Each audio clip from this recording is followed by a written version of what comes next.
Bonjour Léonard, vous avez souhaité témoigner de votre expérience avec la thérapie enfant-gigogne. Est-ce que je peux vous demander ce que vous vouliez résoudre avec cette approche thérapeutique?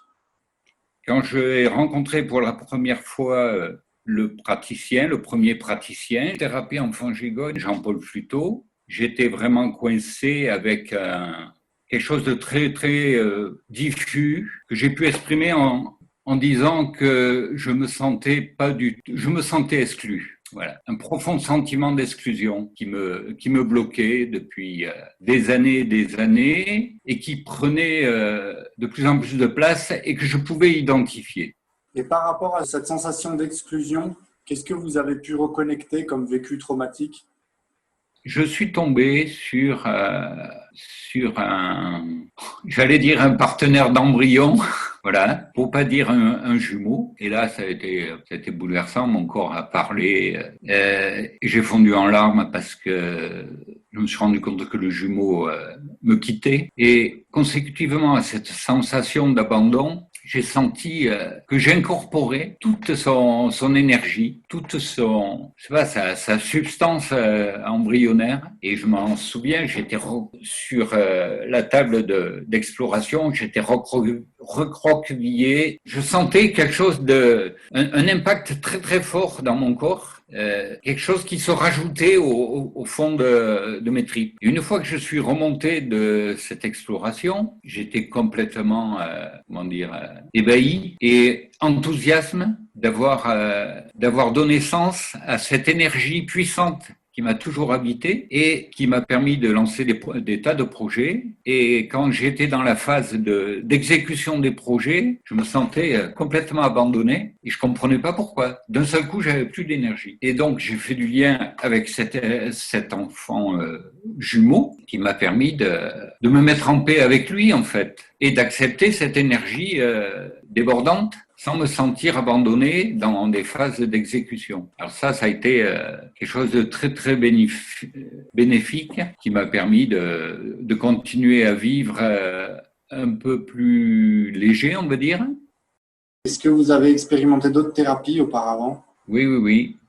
La précédente a été longue, elle a été sur 5-6 ans, avec une phase préliminaire d'un an et demi en face à face avec le thérapeute, qui a ouvert sur une dynamique thérapeutique de couple en groupe. Et je suis tombé sur un chagrin, mais j'avais des sanglots comme j'avais jamais eu. Les personnes m'ont invité vraiment à sortir parce que j'y serais encore. Mais le problème, c'est que j'ai jamais pu donner sens à ce chagrin connecté. Donc, je me trouvais en but en permanence. Et avec la thérapie enfant-gigogne, vous avez pu mettre un sens sur ces sanglots, justement? Oui, je les ai reconnectés quand j'ai rencontré mon jumeau. Dans l'exploration, j'ai eu la même qualité de sanglots. Et là, c'était autre chose parce que je savais pourquoi je pleurais. C'était quand même des pleurs, non pas de douleur, mais un chagrin de voir mon partenaire de vie s'en aller, quoi. Je compare cette thérapie enfant-gigogne à de la chirurgie psychologique.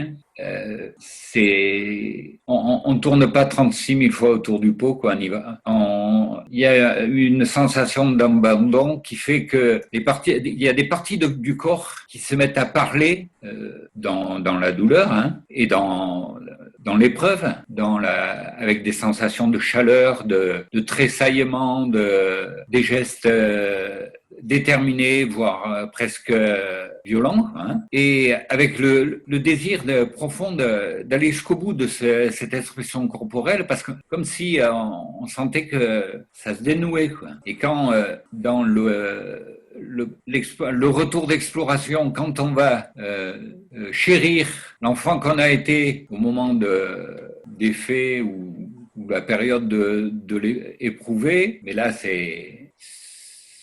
ça apaise, c'est joyeux, c'est rassurant. Et ce qui est très très intéressant, c'est que ça se passait de mois à mois. Le thérapeute était là uniquement pour faciliter. Et il y avait, par rapport aux d'autres thérapies, j'ai pas du tout senti d'ascendance thérapeutique. C'est comme si le thérapeute, par cette thérapie, il ouvrait une brèche en soi, et voilà, comme s'il nous tenait par un fil rouge pour pas qu'on se perde. Mais voilà, c'est moi qui rentrais, c'est moi qui progressais, et c'est moi qui remonte.